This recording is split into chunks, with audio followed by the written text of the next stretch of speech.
the birds are singing, the smog has lifted, and we've reconnected with nature. So COVID's been good for the environment, right?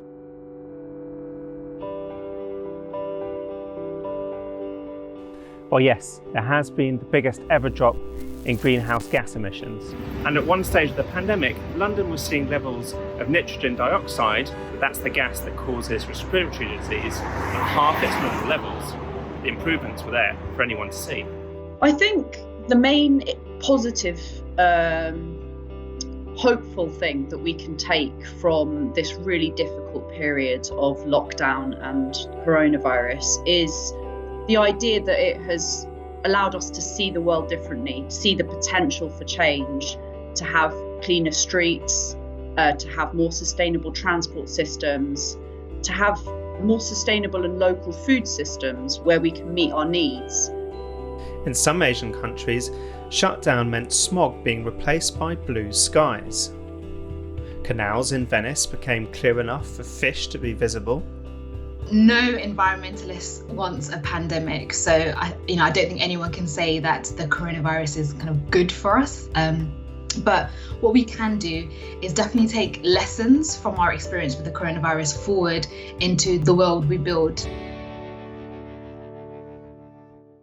With the urgent need for a shift in lifestyle, decision makers in places like Melbourne in Australia have been emboldened to accelerate environmental policies. Cities reliant on public transport will want people to embrace cycling to avoid the risks that come with packed buses, trains, tubes and trams. During the coronavirus pandemic, some of the things that we kind of had saw in terms of, to be quoted as environmentally friendly behaviour, was obviously a reduce in transport, so a knock-on effect on the transport emissions, and that is the biggest sector in the UK for our emissions. We also saw, obviously, a lot of people had to work from home, so the idea of remote working really was introduced and has kind of been embedded in our society now for 4 months. So it'd be difficult for us to not almost use that going forward. And then I'd say the third one was really access to nature and high quality nature. Nature has been shown to really improve your well-being, improve your mental health, also, knock-on effect of your physical health as well in terms of getting out there and moving. But it's not all good news. Environmental campaigners like Greta Thunberg see no COVID-shaped silver lining.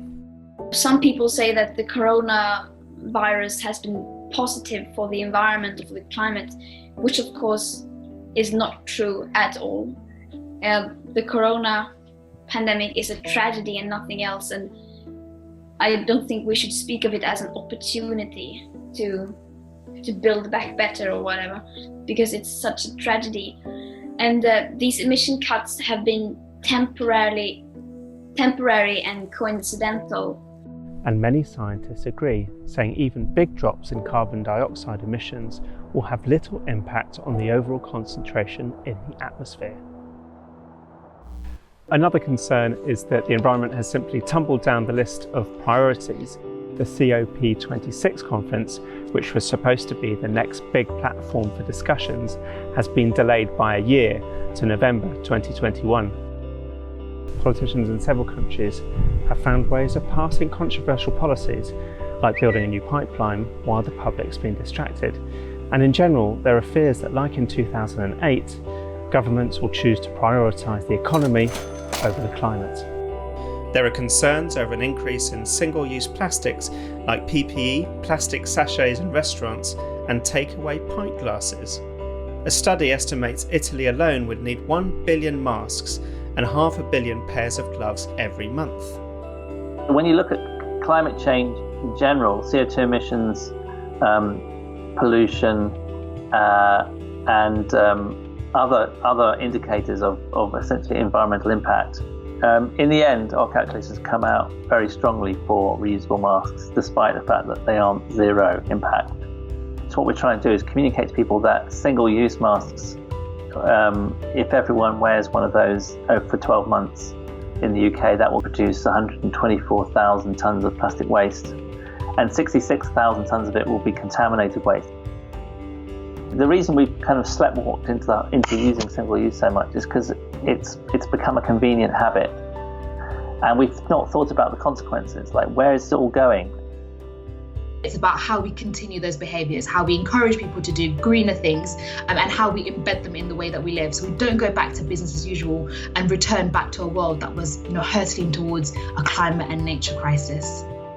I think it's really important that our political leaders, our communities, each of us individually recognise that coming out of this crisis, we need to tackle both the climate emergency and the economic crisis and the health crisis all in one go.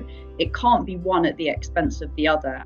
So where does that leave us? Campaigners will say that COVID has shown that we're able to change our habits in a crisis. However, the pandemic in itself has done little to save the planet.